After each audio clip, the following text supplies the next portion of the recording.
about there's functions that happen all over your body that require signals from the spinal cord in order to work.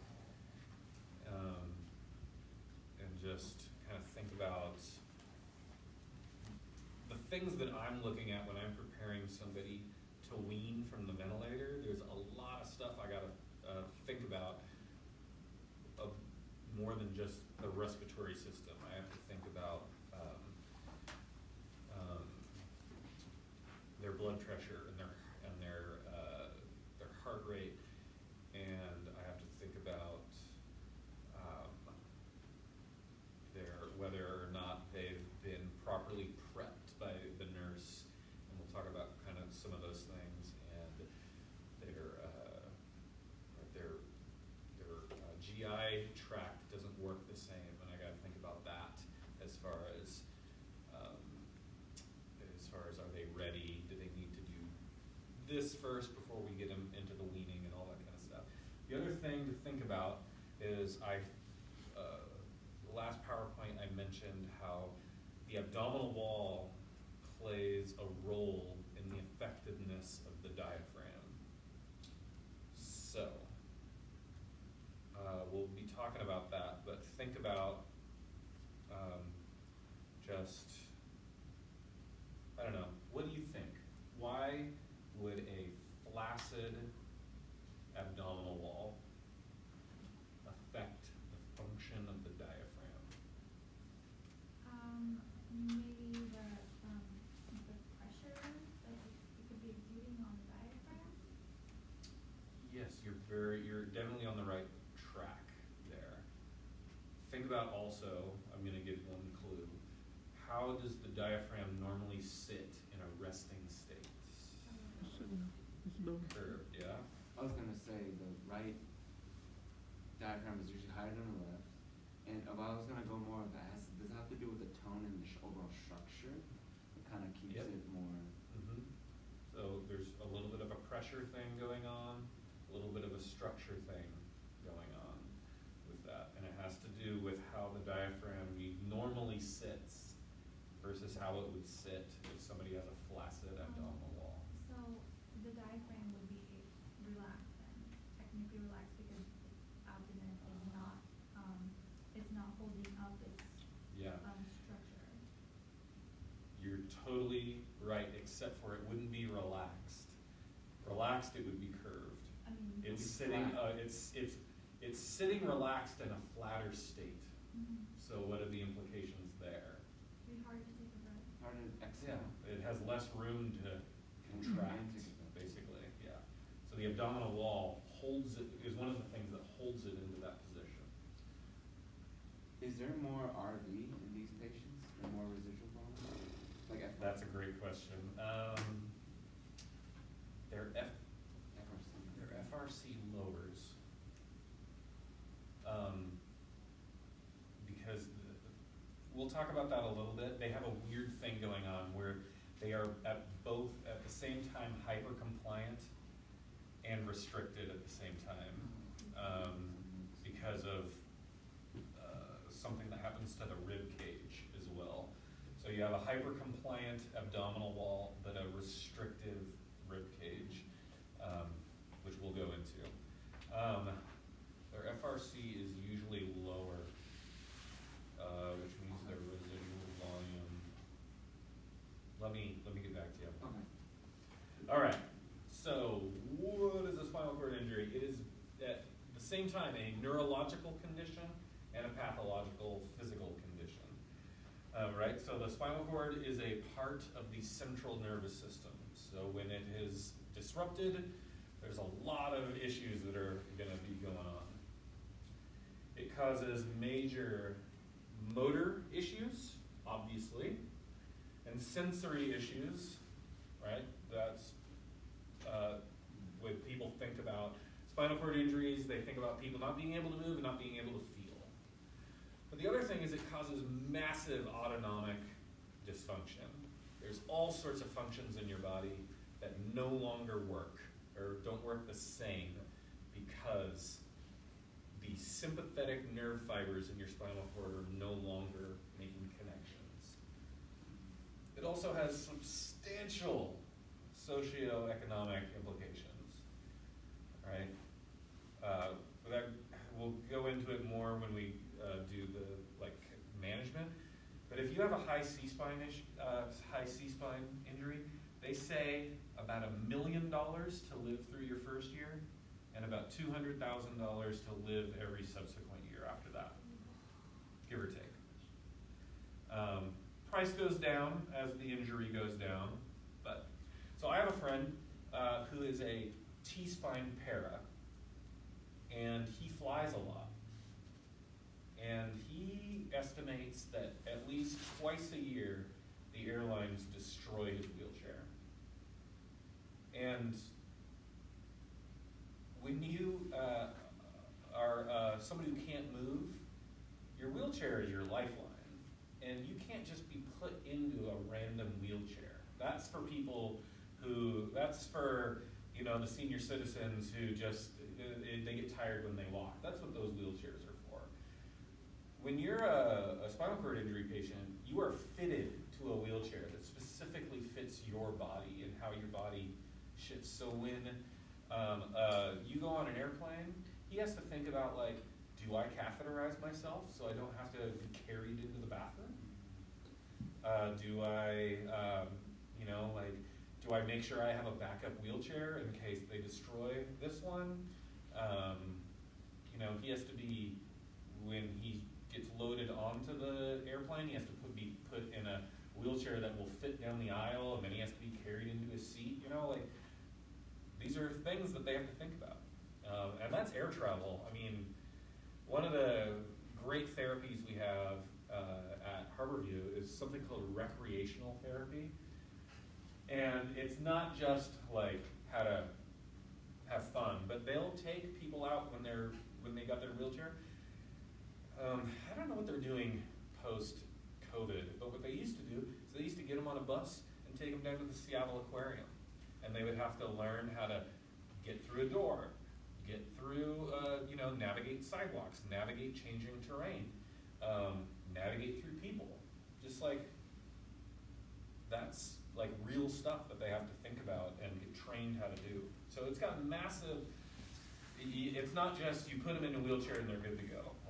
There's a lot of stuff to take into account. So spinal cords injuries can either be complete or incomplete. The impairment depends on the level and severity of the injury. This is known as the ASIA score. ASIA stands for American Spine Injury Association. So the cord can be transected, which is completely torn in half or completely severed. That would be a complete injury right there. The cord can be bruised. So you think about when the vertebra gets crushed or broken, those bone fragments can clamp down on the cord and bruise it or puncture it. The cord can also get compressed by the fracture. And as it gets compressed, it will lose blood flow and die. So depending on, when you get into the bruised and punctured and compressed portions, you start to get into, is it complete or incomplete based on the loss of blood flow and how long it was compressed and how deep the puncture is, how bad the bruising is, all that kind of stuff. So the most common cause that we see at Harborview are motor vehicle crashes and falls. And that is pretty much seen nationwide. Those are the most common causes of spinal cord injury. Falls tend to be our elderly people, for the most part. And I gotta say, it's often guys, old guys who still want to clean their gutters or get up on ladders and clean out the shed or put up their Christmas lights or all that kind of stuff. And then after that, violent acts, so assaults, gunshot wounds. Sports injuries, that's a big one. Every year at Harborview, before the football season starts, the team doctor for the Seattle Seahawks comes to the ER and shows us how to remove football equipment from from a patient or from a player who has like a injury to their neck or something like that. How to get it off without immobilizing or without mobilizing them, keeping their spine immobilized. Surgical injuries, so people who have had, like maybe they have a spinal tumor, or maybe they have something called like cervical stenosis, where you have to get like a procedure done on your spine.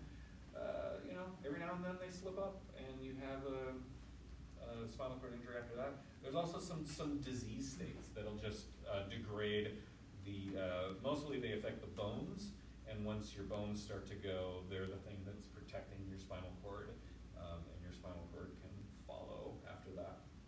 But most common, MVCs, what's that again? Motor vehicle crash. Great. And falls. At Harborview, we say we have young person spinal cord injury season and old person spinal cord injury season. So young person spinal cord injury season is the summer, because people are getting drunk and they're diving into pools head first, or they're diving into lakes head first, or they're jumping off buildings for whatever reason, skateboarding, all that kind of stuff. Don't dive head first into any body of water is what I would advise, is what I've learned at Harborview. Don't do it. We had a guy recently, and I don't laugh because it's funny, but you could almost blame climate change on his injury, because every year he would go to this lake and he would jump off this bridge into the lake. Well, this year, the lake was lower in its water level than normally, and he jumped off the bridge, broke his neck. And breaking your neck underwater, not fun. Because you go down, and then your friends are waiting for you to come up, and you don't come up. And then you have a little mild drowning kind of stuff going on there. And then the old people quad season is, as spinal cord injury season, is wintertime. Again, trying to put up Christmas lights, trying to clean out the gutters, trying to get up on the roof to, clean some stuff, clean out the chimney, all that kind of stuff. So types of spinal fractures, there's a compression fracture. So it could either be collapse, your vertebra collapses down on itself, either due to external pressure, so you get hit on the head real hard, or just degeneration because of a disease state. And this usually happens in the front of the spine. It kind of breaks down like that. I'll have some pictures of all these, not actual pictures, but a drawing. There's something called a burst fracture. Now the burst fracture is a compression fracture that bursts apart in all directions.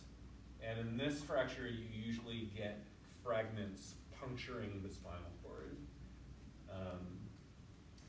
You have a rotation or flexion fracture, so that kind of a thing. We'll see it where we had this lady who was like chasing her grandkids around the house. She tripped over something, hit her chin on a table, and just all the way up, broke her neck. So that would be a flexion fracture, and then rotation fracture is if it goes that way and it breaks. And then there's a distraction fracture, which is, you heard of shearing injuries with the lungs. Yeah. That would be your whiplash, your severe whiplash in a motor vehicle crash. So you go forward and you go back really quick in a decelerating fashion, and the bone splits apart like that. Yep. So compression fracture, you have it breaking just on the front right here. A burst fracture, it breaks apart. Rotation fracture, it twists and kind of shatters. And then this would be the distraction fracture, where it shears completely off.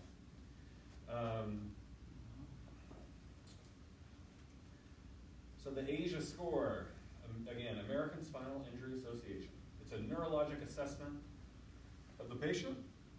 They do a strength assessment of 10 muscles on each side of the body in 28 sensory locations. It is wild to watch this exam, because they have this huge needle and they're just poking them all over. Like, can you feel this? Can you feel this? Can you feel this? Is that done at the bedside, or do you go? It's done at the bedside. Yeah. And then they'll Basically, they'll start at where they think the injury is. So on the say they get a CAT scan and it says it looks like there's a fracture at C5. So there's certain areas of the body that associate with that area. So they'll work above that area and below that area and get a sense. And they poke with pins. Do you feel this? Do you feel this? Do you feel this? Do you feel this? And they'll also do muscle strength. So they'll like pick up their arm. Can you push me away? Can you can you can you put your shoulders up like this? Can you extend your and they'll actually hold on to them and see if they can actually force the hand away and that kind of stuff. Yeah, so it takes, I mean, it's a good like hour-long exam, and it can be pretty distressing for the patient because they know like I'm probably paralyzed, and that has definite implications, right? When you think like, oh my gosh, I'm not going to be able to walk again, and and all that kind of stuff. So it can be a distressing test. From what I've witnessed, they are the doctors are very good at talking people through it, giving them breaks when they need to, all that kind of stuff. So ASIA A, complete impairment of both sensory and motor. This is what we would call a complete spinal cord injury. No motor, no sensory. No movement, no touch. ASIA B, you have sensory, but you have no motor function. So I've heard this one is actually pretty frustrating because you can feel pain, you just can't move anything. ASIA C, you have sensory, and you have some motor function, but it's a moderate to severe reduction in strength. So in this case, we see people they have gross upper body movement. So me being able to write would be fine motor skills, but they might not be able to do that. They might, they won't be able to actually do something like write their name, but they might be able to pick something up with their whole hand. ASIA D, you have sensory, your motor function is preserved, mild to moderate reduction. ASIA E, everything is normal. I had a patient who he was an ASIA D or an ASIA C. I think they were going in between on him, and he was a drummer, and they actually let him bring his drums in to the rehab, and part of his therapy was like learning how to play the drums again and get his dexterity back. It was pretty cool. So this is just another kind of thing. No motor, no sensory. And when they say sacral sparing, that means they do a rectal exam and check your rectal tone. No motor, no sensory. And this is where you get into a C and D. They have a grading scale basically of how strong somebody is, and if they're less than a grade 3, 50%, all that kind of stuff. It gets a little complicated once it gets to C and D, as far as muscle weakness and all that kind of stuff. If you have a spinal cord injury, you're wanting E, but D would be okay, would be nice too. The guy who was the drummer, I talked to him recently, and I think he's a D. He walks. He can, but he has permanent numbness in his fingers and his toes, and neurogenic pain, which is a complication of all that kind of stuff. And then here's another just kind of look. If you break up here, your neck down. High cervical, your neck down. Low to mid cervical, your nipple line down. So at here, you'd be considered paraplegic in the T-spine because your arms are spared, and from L-spine, you're looking at paraplegia. Now, the term tetraplegic here is used tetra means four as well. One is Greek and one is Latin, but they use them interchangeably. So you'll hear somebody referred to as a tetraplegic or quadriplegic. They're the same thing.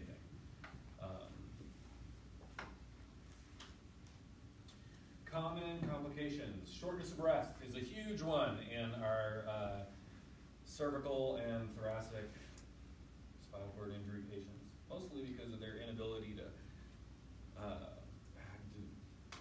create a meaningful vital capacity. They can breathe normal, but one thing that we do throughout the day that we don't think about is we every now and then we just take this big sigh breath just to kind of fill everything up. Well, they can't do that. So it leads to feelings of shortness of breath. There's something in your lungs called pulmonary stretch receptors. They actually, when they're activated, one of the things they do is they send a chemical out to your body that says, we feel satisfied. We feel like we've gotten a good breath. Sometimes spinal cord injury people can't activate those stretch receptors because they can't take that big deep breath.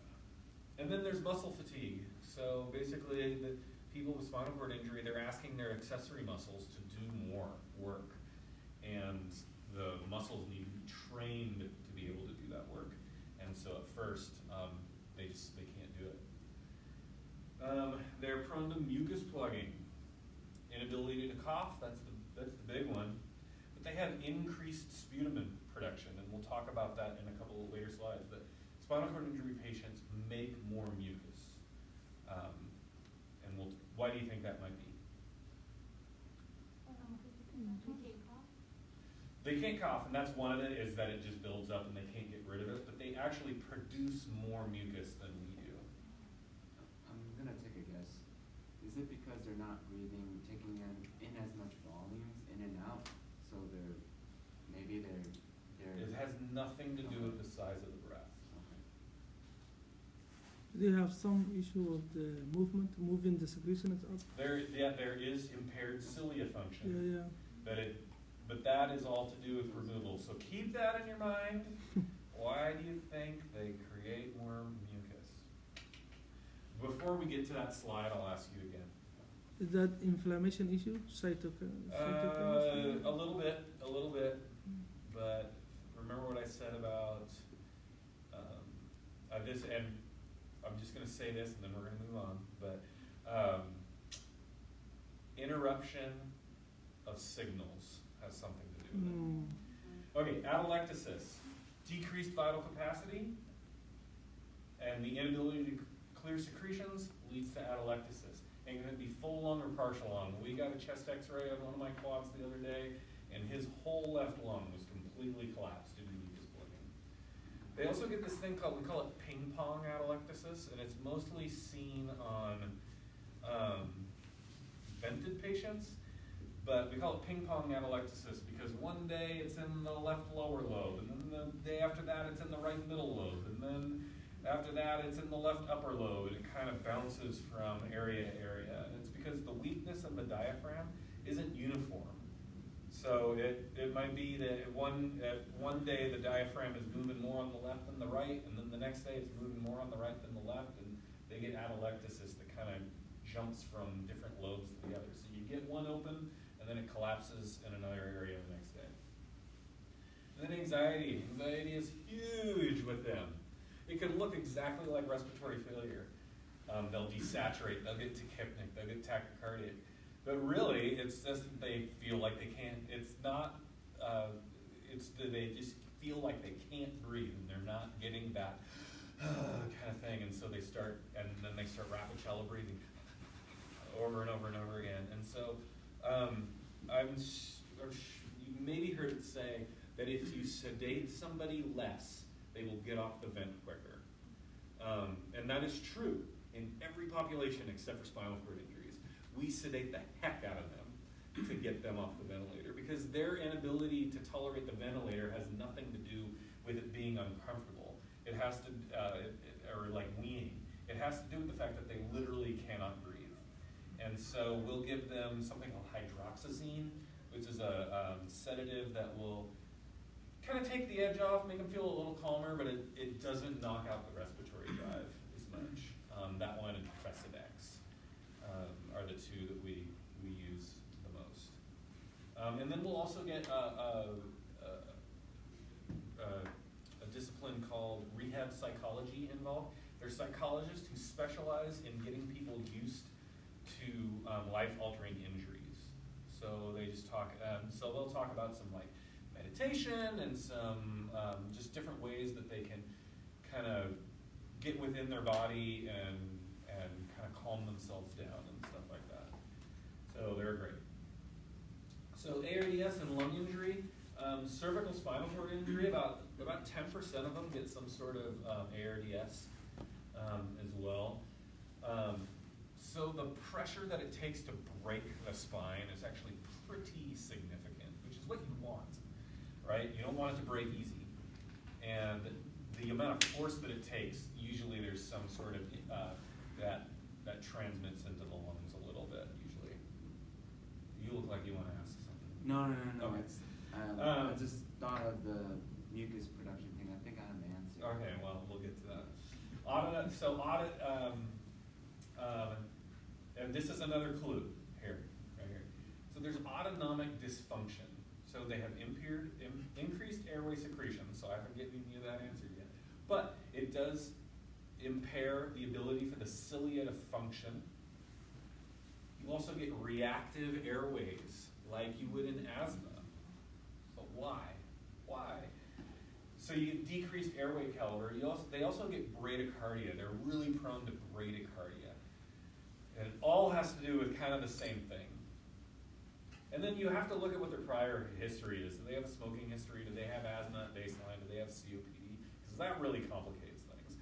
The ones who do really well are the ones who were perfectly healthy beforehand and they didn't have any issues. And we can just kind of march them through the weaning protocol without any issues. But when they have smoking history and you got to think about like,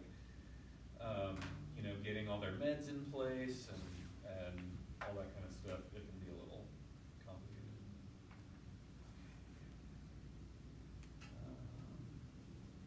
So they have really ineffective respiration. So the amount of energy that they expend to breathe does not match up with the amount of ventilation they achieve. So they have rapid shallow breathing. They spend more time in inspiration than we do. They don't spend more time in inspiration than exhalation. They just spend more time. They're more, instead of being like 1 to 4, they're more to like 1 to 1 or 1 to 2.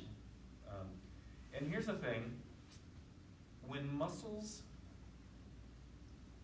are contracting, they receive less blood flow.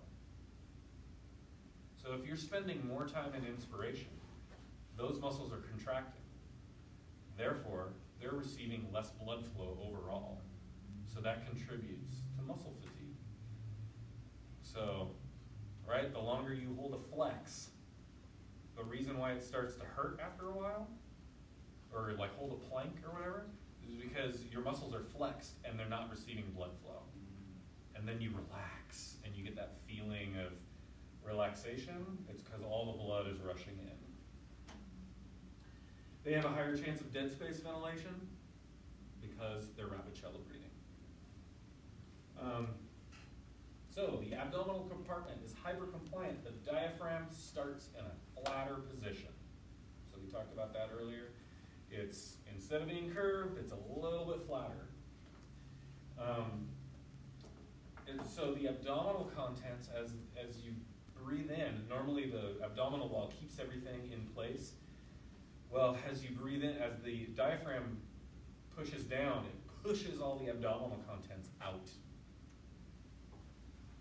And then the rib cage gets sucked in. So you get this seesaw, paradoxical breathing pattern that you would normally associate with distress breathing. And so, yeah, they get this seesaw breathing pattern. The chest wall is super stiff, and that's because they have poor inspiratory capacity, and they're not stretching their muscles. So one thing that you might see in spinal cord injury patients is that their muscles are contracted. You might see it in their hands, where their hands are like this. And that's because they're not able to kind of stretch their hands out and do all that kind of stuff. So their muscles shorten over time and get stiff and can't stretch. And so that's why you'll see physical therapists in there doing stretches on their arms and on their legs and all that kind of stuff. It's keeping contractures from happening. Well, that happens to the muscles in the chest wall because you can't stretch those muscles. Those muscles stay short and they get stuck that way. So their chest wall gets super stiff. And then again, decreased activation of the pulmonary stretch receptors leads to feelings of shortness of breath. They have an inhibited ability to achieve a normal vital capacity because they have decreased diaphragm innervation. Makes sense? They have an inhibited ability to achieve a normal maximal expiratory flow. That's because they have decreased abdominal wall innervations. Their abdominal wall can't flex and force that stuff out, but they also have decreased chest recoil. Because their chest doesn't expand as much, it doesn't recoil as much. So it's hard for them to force a cough out. And here we go. We have decreased innervation of sympathetic pathways in the airways. So this leads to mucus hypersecretion and airway hyperreactivity. So these sympathetic pathways are located in the spine. So when those get disrupted, right, you would normally, with sympathetic innervation, you would get nice big open airways and all that kind of stuff, and you wouldn't be secreting mucus when you have a sympathetic innervation. So the only nerve that's left is the vagus nerve, which comes out of the brainstem. And what does the vagus nerve do? Parasympathetic. Parasympathetic. Mhm. So your parasympathetic innervation takes over. So you're creating mucus, and your airways are collapsing down, and you're getting low heart rates, all that kind of stuff. So you have uninhibited parasympathetic something innervation. Yeah. I was gonna say, yeah, so they lost the signal to tell the body to stop producing. Yes, because the signals can only go down the spinal cord to the point of the injury, and then it can't go any further. So you'll see that spinal cord injury patients get bronchodilators because they have airways that are reacting like an asthmatic's would, even though they don't have asthma, but they have reactive airways. And so they're getting albuterol, they're getting Duoneds, all that kind of stuff. They don't have asthma, they have reactive airways. So muscle spasms, this is a thing that we'll see. If I'm lowering a patient's head down to do trachea or something, their whole body might spasm. This has nothing to do with their body getting better or their body creating new signals. It's because there's the normal flow of the signals is disrupted, and the message is they don't reach the brain. So signals go up to the brain, say, hey, we're moving, and the brain doesn't know what to do with it. It's trying to send signals, but it can't. So the signals get sent back, and they just get sent back in a spasm, and they just kind of, it's very painful, is what I've heard from patients, is that even though they can't feel anything, they get this tremendous feeling of pain throughout their body. We treat it with physical therapy, and they'll give, the simple thing is to give baclofen. It's an oral muscle relaxant. They'll also give Botox. They'll inject Botox into the jaw, into the joints and all that kind of stuff to help with that. Muscle contractures. Now this is the thing where if they don't move as much, their muscles get stuck, and it can lead to, it's basically a reduction in joint mobility, leads to deformity, and it mostly affects hips, knees, ankles, wrists, shoulders. Basically anything that we would normally be using for tasks And this has massive implications because it can if they have really bad contractures, it can be really hard to get them dressed. It can be really hard to get them to fit into a wheelchair. It can be really hard to transfer them in and out of bed. And it's basically when they've been sitting in bed a long time. And unfortunately, we see this from skilled nursing facilities who are ill-staffed.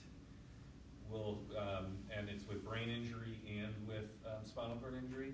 We'll see people come back to the hospital for sepsis for some reason. They have massive contractures because they just haven't gotten their daily stretches in. So we do stretching, range of motion. That's mostly physical therapy. They'll do splinting, so they'll put like splints on their hands to keep their hands kind of spread out like that. We had a guy recently who had real bad contractures of his arms, so they did something called serial casting, where they casted his arms into one position for a couple days, and then they cut the cast off and stretched him out a little bit and put the cast back on in another position and kind of slowly stretched him back out. It's pretty cool. But it has significant issue if we're not helping them with deep breathing and all that kind of stuff. Their chest wall can get completely stiff, and it can be really hard to get them out of that once that happens. So that's a picture of a person with a contracted arm, basically. It can be really hard to get IVs in, all that kind of stuff. So bradycardia. Spinal cord injury patients get bradycardic when they should get tachycardic. So, right, when you suction somebody, normally their heart rate spikes. Not with them. Their heart rate will drop. Basically, the sympathetic cardiac fibers or the sympathetic cardiac and vasomotor fibers, they can't meet up anymore. And so the parasympathetic fibers take over. And so, like I said before, you get basically a parasympathetic storm where you get bradycardia, you get hypotension, all that kind of stuff. So it can be pretty scary at first, and you'll be seeing people sitting with heart rates in the 40s and 50s, and you just gotta kind of accept it. That's just where they're at. If it starts to get into the 30s, we'll have atropine at the bedside, and every now and then the nurse will have to come in and give a dose of atropine and all that kind of stuff. But it's basically because, the autonomic nervous system is just, it's not connected anymore. And then same with the hypotension, so everything listed before, which is the neurogenic side. But you also have a lot of orthostatic hypotension. So they no longer have tone in their legs and their stomach, right? So when we talk about venous return and all that kind of stuff, moving around and like flexing your legs and all that kind of stuff, that sends the blood back up to your heart. Well, they are prone to pooling of the blood in the legs. Their abdominal wall is flaccid, so it doesn't give that extra push up into the thorax for all the blood and all that kind of stuff. So we'll do abdominal wraps, and that helps me with the breathing part. So one thing that we'll do is me and the nurse, before we put somebody on a weaning trial and they're going to breathe on their own, we put an abdominal wrap on them that will simulate a stiff abdominal wall. And it helps me because it keeps their diaphragm in a better position, but it also helps the nurse with their blood pressure. Is there a lot of like working with the nurse in rehab? Oh, totally. Like, Yeah. compared to, I mean, every. Yeah, but I just gotta, like, before I get somebody on their weaning trial, I touch base with the nurse and I'm like, do you need help getting their leg wraps on? Do you need help getting their abdominal wraps on? Can I help move them for you? Like all that kind of stuff. So you get it done all in a round with them? And Yeah. Okay. And they'll give something called midodrine, which is a vasodilator, a vasoconstrictor. They'll give a midodrine also if people are having really bad hypertension, especially when they sit up. They'll give them that. So neurogenic shock is something that happens usually during the initial injury. So you get hypertension, bradycardia, temperature irregularities. It's basically caused caused by the sudden loss of sympathetic tone. And you basically treat it like you would treat shock. So you give IV fluids, you immobilize, we immobilize the spine, that's like the big thing, to get any, decrease a chance of any more insults. And then we'll have atropine on hand. So there's 4 kinds of shock. There's hypovolemic shock, there's obstructive shock, cardiogenic shock, and distributive shock. So what kind of shock is neurogenic shock? Spinal. It's- Out of it's- the 4. Out of the 4, there's distributive shock, obstructive shock, cardiogenic shock, and hypovolemic shock are the 4 kinds of shock. Could it be a mixture of all 4? No. It's not hypovolemic, because hypovolemic would be like blood loss. It's not obstructive, that would be like cardiac tamponade or a pulmonary embolus. Cardiogenic? It's not cardiogenic, that means your ticker's bad. It's distributed.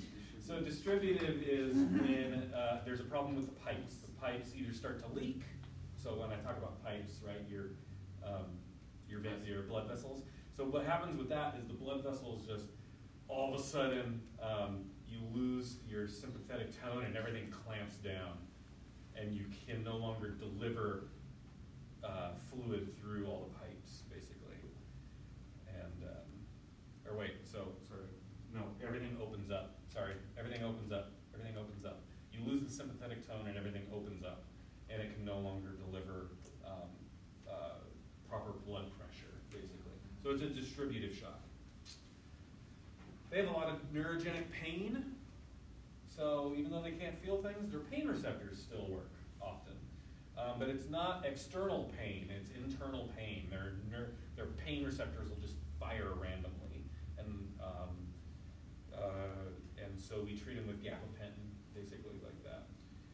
So basically the nerve fibers are just sending incorrect signals to the pain centers. They're prone to pressure sores because they're not moving around, and they have impaired healing because they have weak scar tissue production. Basically, they don't produce as much collagen, and they also have a lack of protective sensation. Right, so you're sitting in one position too long, you start to get sore, and your skin starts to hurt a little bit. They don't have that, so and they have the inability to like change their position, so they're really prone to sores. They also have impaired clot formation because they're not moving around much. They're prone to PEs and DVTs, so we're giving them a whole bunch of a blood thinner to keep that from happening.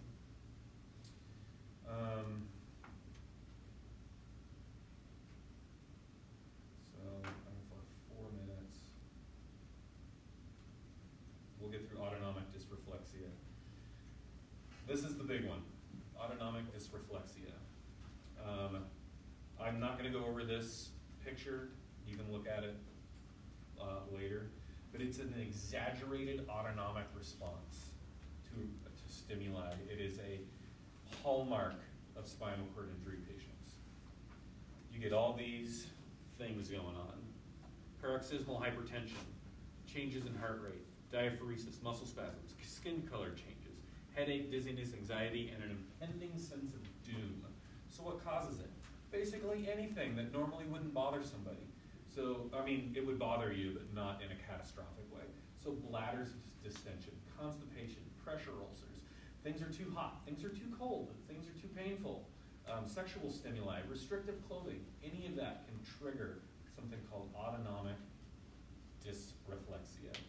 So what does it do? So say somebody has a UTI or their bladder's too full because their Foley's obstructed. So you get a trigger that happens below the level of the injury, and that initiates a sympathetic response below the injury. But the sympathetic signals are no longer connected. So it's sending all these, the afferent fibers are sending all these signals up the spinal cord, but it can't get past the level of the injury. And it's your sympathetic fibers, the afferent ones, are causing reflex hypertension below the injury. But the brain can't sense it. So the chemoreceptors take over, and they're like, we sense hypertension is happening. So we need to lower, we're gonna pass this on to the brainstem. The brainstem is trying to send sympathetic signals, but nothing's happening. So it increases parasympathetic activity, which lowers the heart rate. So you have hypertension happening below the level of your injury and bradycardia happening above it. Because the brainstem can't send these signals back, the blood pressure continues to rise, and the cycle continues until you have basically catastrophic hypertension and catastrophic bradycardia. And all the while, the patient is flushed, they're feeling like they're gonna die. What is going on? And so basically, you gotta figure out what's causing the issue. Like maybe it's an ingrown toenail. Maybe it's the Foley got pulled out too far and there's an injury down there. Maybe they're constipated. And so basically, how you stop it is you figure out what's causing it. I know that sounds weird, but like you can give a little bit of medicine here and there, but you have this weird thing going on where you're hypertensive and bradycardic. And so you can't really give like an inotrope or a chronotrope to increase the heart rate, because that'll increase the blood pressure even more and all this kind of stuff. So a lot of times it's removing the Foley, draining the bladder, giving them a bunch of laxatives, depending on what they think is wrong, and trying to get it done as quickly as possible. And people who have spinal cord injuries, they're always at risk for this, especially high C-spine injuries. And so they're always they always have to be aware. I had a girl who, I'm going to tell one story and then we'll be done, who her caregiver left her too close to the heater and her leg got burned. But she didn't know, but her leg from her knee to her ankle was just burned to a crisp. And she started getting autonomic dysreflexia and all this kind of stuff. And this is like the things that they have to live with, that they can't, you're really dependent on other people to take care of you, right? When we say they need 24-hour-a-day care, we mean 24-hour-a-day care.